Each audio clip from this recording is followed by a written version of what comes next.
The decline of gaming. I'm interested.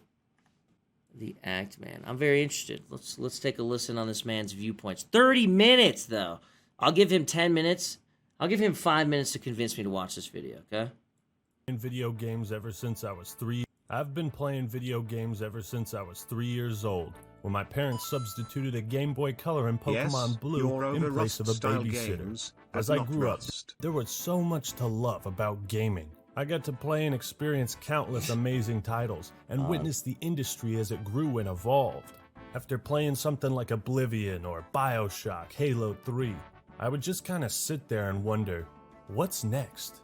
However, in the last 9 or so years, it feels like in many ways, the quality of video games, and especially AAA titles, has declined. The industry is always creating something new, innovative, and epic. Gaming as a medium has evolved very quickly in the 35 or so years it's been around. And while there are so many great aspects to love about this hobby, just consider this a more pessimistic take on the state of gaming. So what is it that has caused the decline of gaming? No, it's not these old Flash cartoons, but they did inspire the name. It's the same thing that ruins so much of this beautiful world of ours. Insatiable greed. I activate Pot of Greed! This card allows me to implement microtransactions into Star Wars Battlefront 2. Just to clarify, these are my opinions, based on the facts that I've researched and observed. If I get something wrong, please feel free to let me know, which I'm sure you all will. For every negative thing that has happened to video games, you could argue an equally positive benefit has occurred, and that's a fair point. Greed is the driving force of this decline. But it gets tricky, because greed, in this case, takes on several forms. No, it's not an overweight Italian man with a ridiculous mustache, it's something both subtle and straightforward. Let's not waste any more time on a pleasant intro. Let's jump straight into this. Okay. Perceiving the decline. Is it in our heads? It's challenging and overwhelming to tackle the core issues that plague a multi-billion-dollar industry.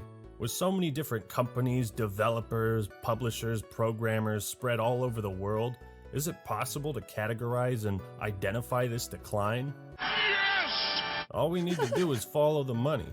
So let me just list some things you probably noticed and we'll elaborate on them down the line. 1. An increase in buggy, glitchy games. Big budget releases often have a botched launch and are forced to rely on updates to fix their issues. Number 2, an overabundance of remakes, remasters, and sequels. Number 3, the corporatization of gaming, the conduct of major companies, publishers, and developers. And of course, number 4, the obvious influx of RNG loot boxes being forced into every genre of game, and increasingly aggressive monetization schemes. It could be that our own minds play a factor in this as well. Possibly we see the game industry as being worse because we had it so good in the past. Is all the disappointment we have caused simply by us growing older and more jaded? It's entirely possible the negativity we associate with modern gaming is outweighing the more positive innovations that have been made. Games look better, the story's more epic, characters are represented so realistically, animation vastly improved. My point is, try not to become too overwhelmed with nostalgia for the glory days. And remember that your perception plays a huge part in this decline. Okay. What do and don't you have a problem with? That's for you to figure out. But now that we got a solid base for this topic, let's dive deep into the decline of gaming. Okay. We've already, okay, that's like 2 intros. Complacency. Pleased, especially with oneself or one's merits, advantages, situation, often without awareness of some potential danger or defect. H1Z1. Self-satisfied. Complacency is probably the biggest deterrent to innovation and quality game design. The perfect example is Valve.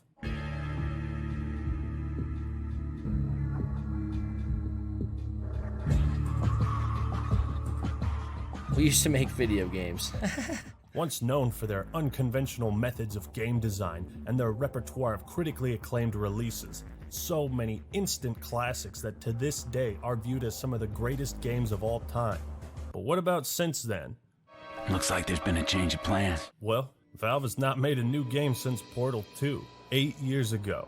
And the last time they even launched a new IP was Left 4 Dead. That was 11 years ago. But let's take a quick look at the games they've launched since then. CSGO, a remake of Counter-Strike Source, which was a remake of the original Counter-Strike. Dota 2, a remake of the Dota mod for Warcraft 3. Counter-Strike Online 2, Koreans only. Counter-Strike Nexon Zombies, free-to-play zombie shooter, no thanks. Left 4 Dead Survivors, Japanese only. The Lab, a series of 8 VR minigames that was more or less just an experiment.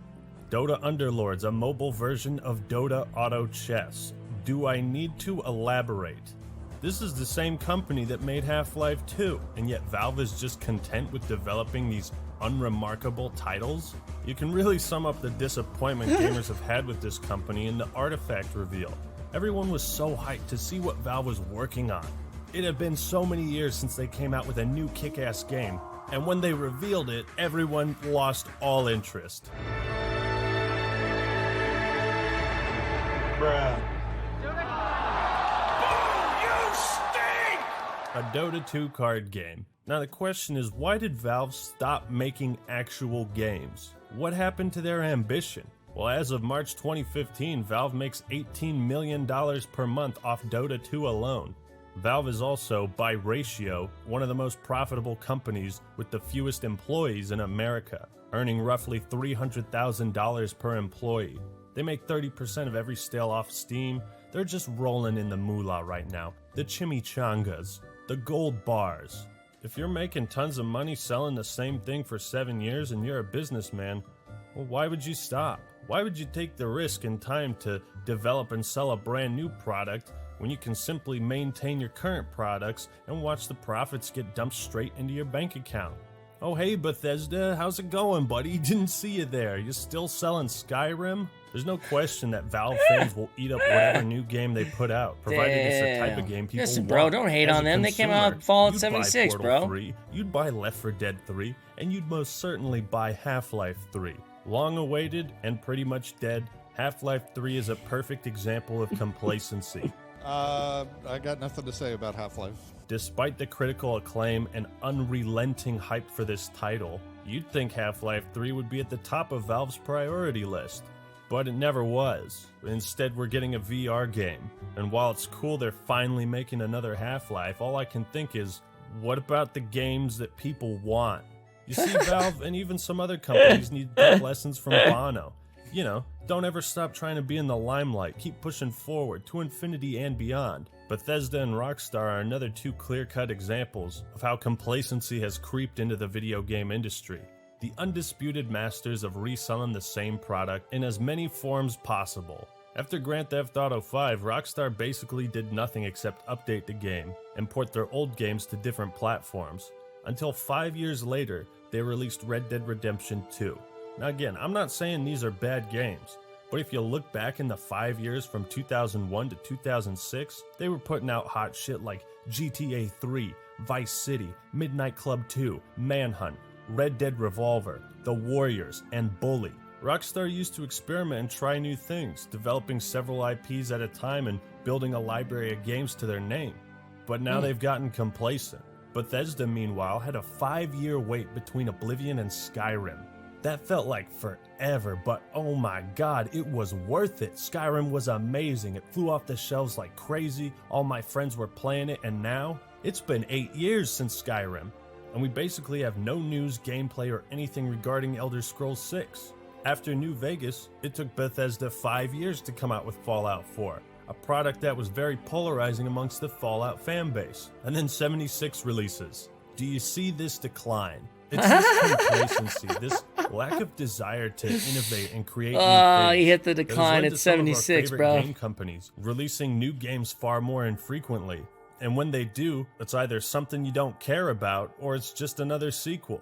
Despite nearly every single game company falling prey to complacency, almost none of this applies to Nintendo, who have stuck to their roots and continue to evolve and release new games that blow us away. Nintendo is still doing things the old-fashioned way and making a shit ton of money, while these other game companies are doing things the easy way. Because if it's broken but makes a shitload of money, why fix it? The abundance of remakes and remasters. It's a fact that gaming has followed certain trends throughout the years. You had arcades where you paid quarters for entertainment. In the NES days, it was all about side-scrolling platformers. The SNES and Sega Genesis were all about graphics. Eventually, we had online gaming, rhythm games, What was battle that? royale. So many Mech trends Assault? have come and gone. Some have stayed, but occasionally a certain was style me of right there. game They is used my perceived footage. as no longer profitable or appealing to the mainstream. 3D platformers, for instance, have long fallen out of favor outside of Mario. In this case, instead of developing a brand new game in a was genre that's MechWarrior. considered dead, companies will choose to remaster or remake their old ones. And would you look at that, they become hella popular. Who would have thought? Spyro Reignited and Insane Trilogy were incredible remasters. And since those were so successful, don't you think people would be even more happy to see a brand new game starring the Purple Dragon or Lovable Bandicoot? But there's been no such announcement, aside from a remaster of Crash Team Racing. You can do pretty incredible things with a remake. Sometimes it turns an outdated game into something completely new, effectively remaking it to be as good as you thought it was back then. Remakes are a great way for new gamers to experience the magic of the past, without the daunting task of playing something that looks like this. Or it can be a method for the developers to add onto their old project. poor and sheep, give it man. some new bells and whistles. A remaster is capable of bringing old games up to speed with several quality of life changes and making it the definitive way to experience an old title. It can be pretty awesome when they port something to a newer console so that you don't have to buy an old expensive copy of it, like Symphony of the Night and other Castlevania games being ported to Xbox. Will That he shit's talk about cool. the cost of problem making a arises game when companies increasing? become more content to resell you their old games Bro, than I they don't are even to make know new any ones. of those details, brother. It's become a meme. How many just different watching the versions video. of Skyrim Bethesda has churned out? Legendary Edition, Skyrim Special Edition, Remastered, Skyrim on Switch, Skyrim now with mods, Skyrim for VR. In April 2013, Bethesda announced via their blog that they were moving on from Skyrim and preparing to work on other projects. Yeah, that's a fucking laugh. Skyrim Pinball Edition. At moments, some remasters just bank off your nostalgia and try to parade their old game as something new by slapping an HD at the end of the title. All I'm saying is, there weren't a whole lot of remakes or remasters back on the N64, PlayStation, Xbox, PS2, or GameCube. And that's because they were focused on creating new games. In fact, I can only think of one remaster from those consoles. Conquer Live and Reloaded, which made the game look so freaking sexy. The visuals are still impressive to this day, and they even launched a brand new multiplayer mode that was just awesome. But nowadays, some remasters are just a shameless cash grab, where you can see a side-by-side comparison and notice no difference. But hey, at least they added some extra dirt on the glass for BioShock Remastered. Take my $40. Remember the original port of Dark Souls on Steam? Yeah, it was so fucking lazy and busted they didn't even swap out the button prompts from the Xbox 360 version. I mean, holy shit. And then From Software comes out with Dark Souls Remastered, an actual real port of the game. And they charge people $40 to play Dark Souls with a revitalized PvP community. And even DS Remastered didn't bother to fix several game-breaking glitches, highlighted in this wonderful Inferno Plus video. Companies will also take it a step further. EA turned Dungeon Keeper into a blatant pay-to-win dumpster fire mobile game. Activision not only released Modern Warfare Remastered bundled with Infinite Warfare, but later added loot boxes and paid weapons into a game that didn't have those things in 2007. Some games like Sleeping Dogs, Last of Us will come out with a remaster 1 or 2 years after it released. You expect me to believe technology advanced so far in that time span that a 1-year-old game is now considered out of date? It's nice to improve a game's stability, frame rate, and resolution, but is all that really worth buying the exact same product again? My point is, a lot of companies aren't willing to take risks anymore. It's disheartening to remember a time when the original Xbox was a haven of original, awesome, exclusive titles, and now the Xbox One doesn't even seem to be competing. This trend of lazy remasters and remakes brings me to my next point. Chasing trends. Early access. Hey guys, please excuse the shitty quality of this section. My video is still in early access, and you can donate to my Patreon to help fund my willingness to sit at a computer and edit. In an effort to capitalize on whatever is currently most popular, plenty of game studios will just shamelessly rip off others or rush out some basic-ass shell of a game. Remember Lawbreakers? Man, didn't do so hot trying to copy Overwatch. So how about Boss Key Productions just copies Fortnite and PUBG and launch a shitty battle royale? That should bring in the money. Radical Heights, good God. Oh wow, this battle royale craze is really taken off. Let's release a brand new game that's completely fucked, abandon our old one, and alienate our fan base. The Culling 2 proved just how desperate some developers really are. Of course, it would take too much time and effort to fix PUBG before porting it to Xbox, so they just, oh my god, burn it. Burn it all. They somehow made it worse. It's kind of shocking how a company that made all the money in King Tut's castle didn't use any of it to improve the game. Instead, they just wanted more. And then Titanfall made advanced movement popular. Well shit, of course Call of Duty and Halo has to adapt that into their games, even if the developers don't understand what makes the movement good, even if it compromises the design style and identity of their franchises. Just I copy. disagree. I don't care if it works. I disagree on the Halo. Halo Do what they're doing. and the A COD, lot to of be these honest. game series used to kind of just go their own way, and I miss that. The term early access has now been hijacked by companies who are too lazy to call their games complete or admit they're never going to finish them. It used I to think mean the you had early access to the game, and often it was. Listen, I'm perfectly okay with developers taking ideas from other developers because I think that makes us better games in our future. Like, for example, going through the battle royale genres, it took a little while for us to realize, hey, we like getting back up when we're down. Oh, hey, when we die, we like coming back to life later in the game. It wasn't until like quite a few battle royales had come out and ideas had been formed over a couple different ones that, we have that now, and it's nice. So I disagree with it to an extent. You know what I'm saying? Halo, in my opinion, was not ruined at all. I think Halo 5 is the best Halo, personally. I think a lot of people that like the old Halos are caught in nostalgia. You guys have been playing the old fucking Halos forever now, and it's super fucking boring, dude. Halo 5 is absolutely the best Halo. Sorry. I know a lot of you guys aren't going to like that. I think that I like the boost thing a lot, whatever the fuck it was. I think it served for a lot of outplayability, and I enjoyed watching those tournaments a lot more than I enjoy watching fucking Halo 3 tournaments, which is boring as shit. For guys moving about 2 fucking miles an hour, burst rifling at each other, which you can't even really see the skill, right? There's a lot of skill there. You really can't see it that much because everybody's looking pretty much the same. But Halo 5, you bet your fucking ass that Frosty's out there making everyone else look bad. You know what I'm saying? Like, he's showcasing the fucking level of skill that the game can bring. Sorry, it's just how it goes. Nostalgia might be running some of you guys on that one, bros. Go watch Halo 3 and Halo 2. They're boring as fuck. Anyways, let's continue. It was like an indie title led by a small team that you understood didn't have the big budget some other games have and needed additional funding.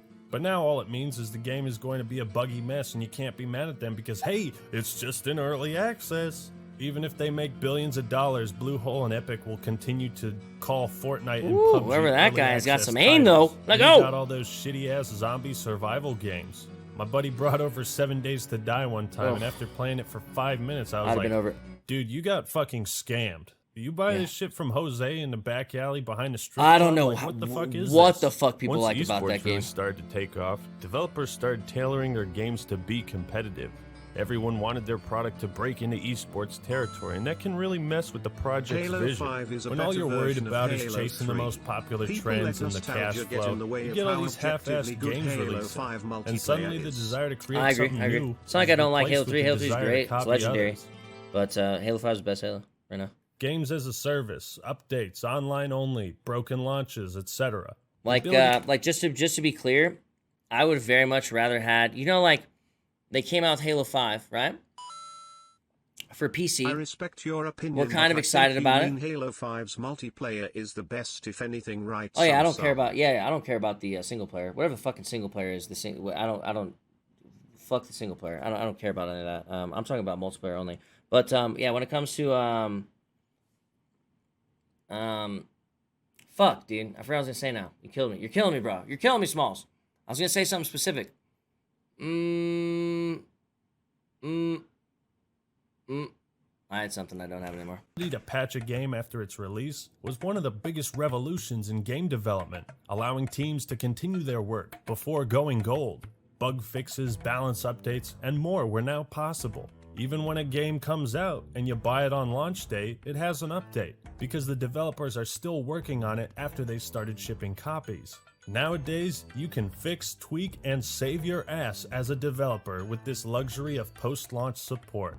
Overwatch is a prime example of when it's utilized well. It needed several updates. Oh yeah, sorry. Please say I remember. Summit1g. I remember what I was saying now. I would much... So they came out with Halo 5. They came out with it for on PC, and we were like kind of excited about it because we don't get many Halos, right? I'm like, fuck yeah.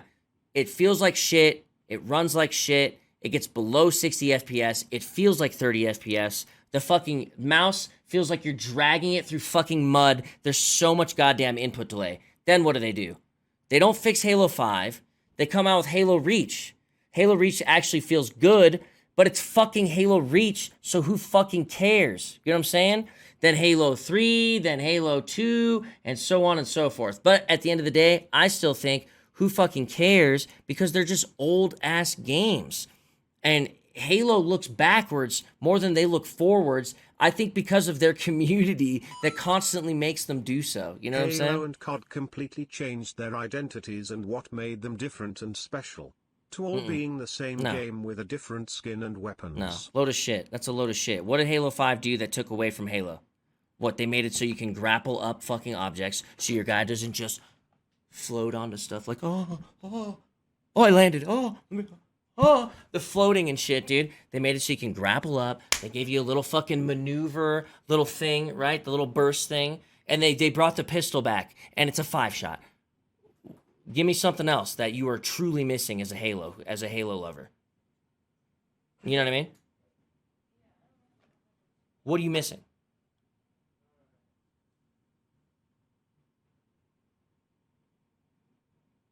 You guys have to be shooting at each other going 1 mile fucking hour floating or what? You still fucking float in Halo. You just have a little booster to get yourself out of a dumbass situation where your guy, instead of floating around a corner and then like being like, oh, I guess for 5 seconds, I guess I just don't get to make decisions anymore. You know what I mean? You can actually make a fucking decision and get yourself out of something that may have seemed like a good choice at one point in time, but after jumping and floating in the air like, maybe not. You know what I mean? You know what I'm saying? I thought playing Halo Reach. I don't know what it is Halo about Halo 3 felt and awful Halo and 2 that realized it was drives you nostalgia. guys. So much better to They play were fun. good for their The older time. campaigns were Halo's better too. job is to move it forward. The things that they move forward were good moves. I think Halo 5 was a good game. It was badly made. it was poorly fucking executed in the sense that they should have just, I mean, realistically, I wish they would have already been in the idea frame that it should have come to PC along with Xbox. And it was so fucking hard-coded for Xbox. It was so fucking hard-coded for Xbox that they couldn't even fix it and port it to PC, bro. That's how fucking Xboxed out of its mind it was. But yeah, objectively, H5, yeah. Become what it is Overall. today. Without them, most people would have gotten bored of the game. Everybody idea of that's constant- complaining about like the old school stuff, like they don't have any viable reasons as to why they're Hot take, complaining. but They Fall can look Guys and is the say, best Halo "Oh, I game love of this all about Halo time." 3. Oh, I With love this about quality. Halo 2." But there's only a few things that they can look at Halo 5 and be like, "Oh, I hated Halo 5 so much because of why? Because of the booster? Really? That's it? The booster? And that Master Chief can fucking climb up? He can climb himself up platforms? God forbid Master Chief land in front of his platform with his shin and just fucking float down to his death. Yeah, we all want to keep doing that, huh? Oh, Jesus. Jesus. Adding new content and features to engage players and keep them coming back is good for both the gamers and the companies. However, it's when the games as a service philosophy starts enveloping every stage of design, when developers rely too much on fixing the game and adding to it after launch, that we see gaming decline. Halo 5 Guardians straight out the gate had like a 7-month plan of content. Why didn't you work that into the 3 years of development you had? Super agree. I am so fucking sick of Halo's launching. Okay, think about like Halo 2 into a Halo 3. Halo 2 will showcase all these beautiful things, Griffball, all these fun game types. Team snipers, like blah, blah, blah. Have all these like plethora of things to do. And then a new game comes out and there's 2 fucking game types. 2 fucking game types. And then you have to wait months for them to slowly add in more. And it's like, if you had them in this one fucking game previously, why don't you have them in the new game right out of the fucking gate? So yeah, Halo fucks up too. You compare Spec Ops and Modern Warfare 2 and 3, and there's no mistake that everybody prefers those versions to the 2019 version, where it now takes Infinity Ward 1 month to get 2 missions out. 10 years ago, they launched a game with 23 of them. The difference is crystal clear in how games are developed. You look at something like KOTOR 2, Halo 2, and Smash Bros. Melee. These games all had hellish development cycles that devoured the lives of the people working on them. These heroes sacrificed time with their families just to complete the game when it was supposed to be done, so that we, the consumers, got the best product possible. Despite the many bugs, glitches, and general lack of polish in these 3 highly anticipated sequels, they turned out phenomenal, because neither Obsidian, Bungie, or Nintendo could depend on simply fixing the game after the fact. Not having that luxury put the pressure on. Now with the luxury of post-launch support, compare the content from Halo 2 to the latest game, Guardians. At launch, Halo 5 had 4 game modes, the lowest in the series, and it took a whole year of updates to make Halo 5 a somewhat Not to mention, Master Chief Collection had the worst launch pretty much of known to man, so complete package. Not very good at launches. What Halo 2 accomplished in its 3 years of development back in 2004, Halo 5 needed an extra year after it was already out in 2015. But this isn't just exclusive to Halo, it happens to every game series, where the gears stop turning and something as simple as launching a game in a playable state becomes an urban legend, a myth. Bad Company 2 launches perfectly and works fine. Then DICE drops Battlefield 3, 4, and Battlefield 2, which all had nightmarish issues and simply didn't work. It gets so ridiculous to the point where you wonder if the games they put out are actually illegal because the product doesn't work as advertised. Then you got something like COD World War II, where even the menus didn't work. You look at how Mass Effect 1 came out back in 2007. That's what I'm saying, man. Good. People hate it so much. 10 years later, somehow looked worse and was a glitch-ridden disaster. Diablo 1 and 2, absolute masterpieces. Diablo 3 is coming out. People have been waiting over a decade to experience if you wanted to, like, just to clarify, just to like go off on that a little bit too, it's like people were mad. No, absolutely not. But doesn't change the fact that if it did have it, CS doesn't come out with games like Halo does, bro. You guys have had fucking 5 Halos by the time we've had 3 count. Or no, how many Halos you guys have? You guys have 5, 6 with ODST. Motherfucker, you guys got Halo Wars 1 and 2. We have Counter-Strike 1.6, CS Source. Dude, honestly, and a lot of our games weren't even like when Halo came out, when Halo 2 came out, Halo 1 was donezoed, right? When CS Source came out, CS Source did not take everybody with them. Like, very healthy communities on both sides. It wasn't like we swapped and just went to every game on Counter-Strike. I played 1.6 for like a million years. Now I forgot what we were talking about. Oh, yeah. The sprinting thing. So people didn't like the Master Chief sprinting thing. But nobody's going to give Halo 5 any credit for this, right? Think about Halo Reach. Halo Reach, unpunishable sprint. You sprint on a dime, you're going full speed, and you can get your shields back while you're sprinting. There was no double-edged sword. Halo 5 comes out years later, has a fucking, whatever, who gives a shit when it had it? Halo 4, we're really even making that a Halo? Don't even fucking say 4.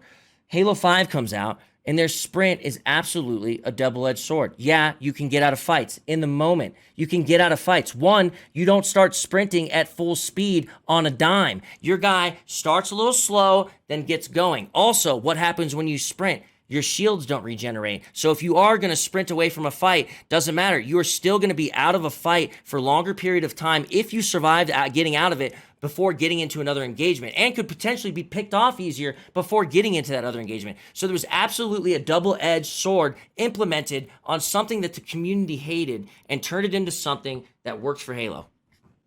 It releases an Error 37. You can't play the game until Blizzard figures their shit out. Then you had Dead Island, where the developers completely fucked up and released the wrong version of the game. How does that happen? SimCity was made to be always online, except you couldn't connect to EA's shitty-ass servers. Batman Arkham Knight was knowingly pushed out onto PC despite the publishers knowing it was a terrible port with horrific frame rate issues.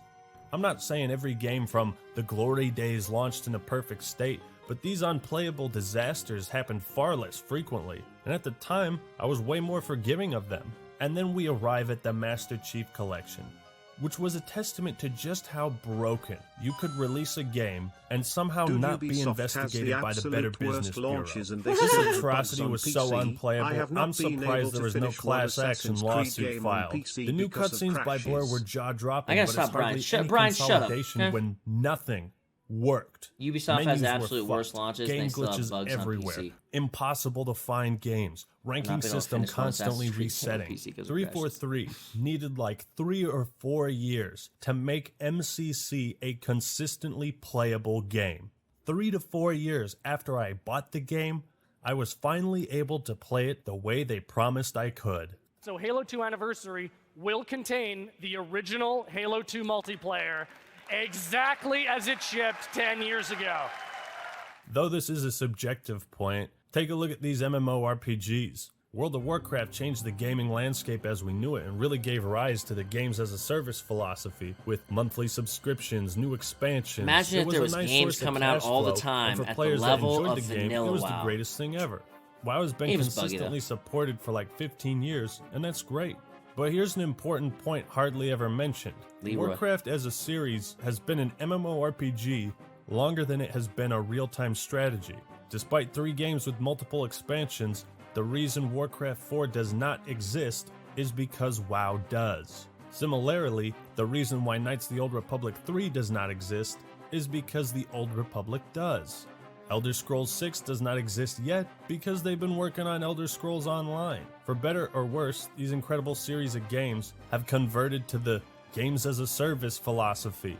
They've turned their backs on their roots. EA is infamous for shutting down several game studios, including Visceral, who were working on a single-player Star Wars game. But because single-player games can't really be made into a service, EA saw this venture as not as profitable and shut it down. It's actually surprising when something like Jedi Fallen Order comes out with no caveats and is a genuinely great game. But in the 6 or so years EA has had the rights to Star Wars, this is the first single-player game they've put out. Flashback to the early 2000s. Jedi Academy, Republic Commando, KOTOR 1 and 2, Episode 3 game, Lego Star Wars, Bounty Hunter, Obi-Wan, Force Unleashed, Battlefront 1 and 2, Empire at War. Star Wars games were off the You're not gonna say it, dude. But Jedi Power Battles, bro! Now. We live in a time where the updates a game goes through are more impactful than the actual release. And it's this ship it now, fix it later mentality that is allowing companies to churn out so many titles that suck straight ass when they come out. A video game should never be a gamble where the consumer doesn't know if it's going to function or not. True! Corporatization. Anti-consumer. Probably the worst thing about the decline of gaming is the corporatization of it. The game industry is becoming more and more controlled by some board of directors who don't see this hobby as you or I do. They aren't thinking, how can we make the best game possible? How can we make our fans happy? They're thinking, how can we make the most money with the least amount of effort? There are investors to please, deadlines to meet. Game development used to be just a bunch of nerds pooling their talents and creativity to make something incredible, something they would want to play. Corporatization has been sucking the life and soul out of gaming, and this is illustrated by the complete lack of originality in the cover art of games. Check out this video by Nikki Jakey, it's really good, but it showcases a greater point, the lack of soul. It'd be foolish to condemn all pre-order bonuses, microtransactions, DLC, etc., because only a Sith deals in absolutes. But you're the consumer. What do you want? Do you want cool, meaningful, cosmetic unlockables that showcase your accomplishments? Yes. Okay, what's the ideal way for the player to unlock them? Ask gameplay. yourself this question first. Is this good for the player? Is it good for the player to unlock gameplay-altering abilities or cosmetic items in monetized randomized loot boxes? Is that No. a form of progression and unlocks that is beneficial to the player? Of No. course not. So why do companies include it? Because They're the well-being stupid. of the consumer and the quality of the experience is secondary to what's most profitable. Back during the 360 PS3 Yeah, but they will and Wii lose money in the generation, long players run noticed there was a lot more downloadable content once than the people previous understand generation. that they're In fact, stupid. The GameCube didn't even connect to the internet. But now it seems like loot boxes are far more numerous. That's because companies realized DLC was only a one-time purchase. But what if there was a way to turn players into payers? Consistently doing that would yield high results. Then you got all those season passes where companies want you to put up $50 based on a promise. As Fortnite, video why games you do become us more like and more that, man? expensive to make, the price of a new release has stayed the same for decades. And while any business, big or small, needs to make a profit, the lengths some companies go to monetize their games is absurd. Sometimes being so greedy to the point where they will compromise the design of their game. 343 and Creative Assembly went so far in this direction, crafting a mode specifically to integrate loot boxes into Halo Wars 2 and create a pay-to-win model. Madden and FIFA Ultimate Teams. Wow, those are so cool, ruined by pay-to-win loot boxes. Battlefield 1 and 4 offering literal shortcuts through the progression system. Wait a second, I have a question. So all those boxes that I see, like, you know, they're my boys, like Castro, all these guys that play FIFA, right? They have to buy those boxes, or do you get those boxes from winning games?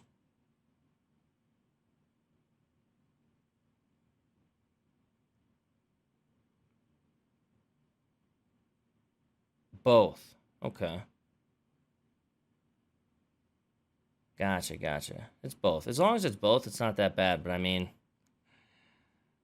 in a game like that, it's kind of like Hearthstone. Okay, it's kind of like Hearthstone, where it's like, yeah, you don't have to pay money for cards, but you gonna get your ass beat for a little while, brother. You know.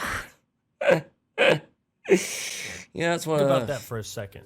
The designers created the system of XP, how it is earned, how much it takes to unlock things, and then decided to monetize a way for players to skip it entirely. Bungie literally cutting and reselling parts of Destiny 1 and 2 as DLC, making shaders consumable so players will have to buy them again, was not a decision made for the benefit of the player. Forza 5 offering just as many payable cars as ones you earn in-game. The list of DLC for The Sims alone is fucking staggering. It's honestly Middle-earth stupid. Shadow of The War, Forza- a single-player the game, Forza chose fucking the loot box wheel. method of delivering rewards to players. Dead Space 3 interrupting the game to ask you to buy more parts. Train Simulator 2015 offering over $4,000 of DLC. Purchasable weapons in Black Ops 4 giving people an advantage. Microsoft charging you to remove ads on Solitaire. Fucking microtransactions in Solitaire. Then for some games, it can get so bad that functional microtransactions become more important than a functional game. I couldn't get into matches in COD World War II when it came out, but you bet your ass I could buy loot boxes. And then Fallout 76. Wow. Easily one of the most embarrassing, blatant, empty cash grabs the industry has ever seen. Do you, as a player, want to have sections of the video game you bought sealed into randomized crates that are paid for with real money? Hell no. There's always a better alternative. There's real money Titanfall buy 2 crates in is the shining 76? example. No. Might not make the most money, but there's no bullshit No. involved. What you see is what you get, and the game isn't any worse or better off because of it. What? That game is like known as one of the worst releases like ever. Right next to fucking No Man's shithole. You feel me? And they still put microtransaction in that fucking game? No fucking way. Is anybody streaming that game? No fucking way. What company is that? That's Ubisoft, right? No, it's Bethesda. Wait, hold on. Don't they...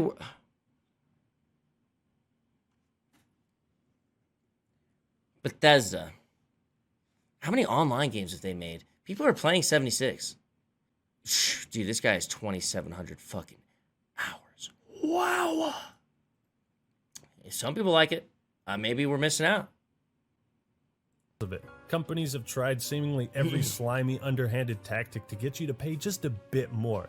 Metal Gear Survive had the audacity to charge people $10 for an extra save slot. In Modern Warfare 2, Bleed you had Orange, to thanks, grind brother. for those extra custom class My boy, slots. my boy. But in Thanks, recent dude. Games, Appreciate the you could 15 just months. buy 'em. Hell yeah. Is that where we're at now?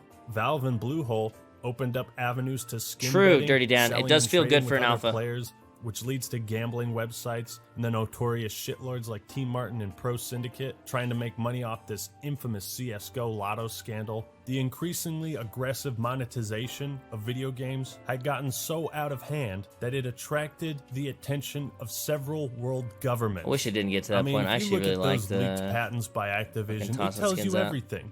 The intent is right there. Adhering to these so much patents, fun. they want to make you as addicted as possible to spending money. They want to control you. That's why Bungie decided to throttle how much XP you got. I bet they wouldn't have done that if they weren't trying to sell me bright engrams. The decline in gaming has manifested in so many different ways, and it hurts to talk about. The game industry I knew and loved has just gotten complacent with lazy titles, trend-chasing garbage, half-assed remasters, corporatization, over-monetization, and a lack of drive to create something new. Games as a service and early access become crutches for developers to lean on. And when fans get upset at how dysfunctional and empty their latest release is, or wonder why game-breaking issues continue to exist, they use early access, or we're working on it, as their shield. Don't get me wrong, the good stuff is still out there, but you have to find it amongst all the noise. But with all this shit that's changed for the worse in gaming, it's I wonder if starting with to the feel success like of a that Jedi soulless game, if they're gonna do assembly line another one. production. And the way companies treat their consumers is making me lose faith in this industry. And that is how gaming has declined.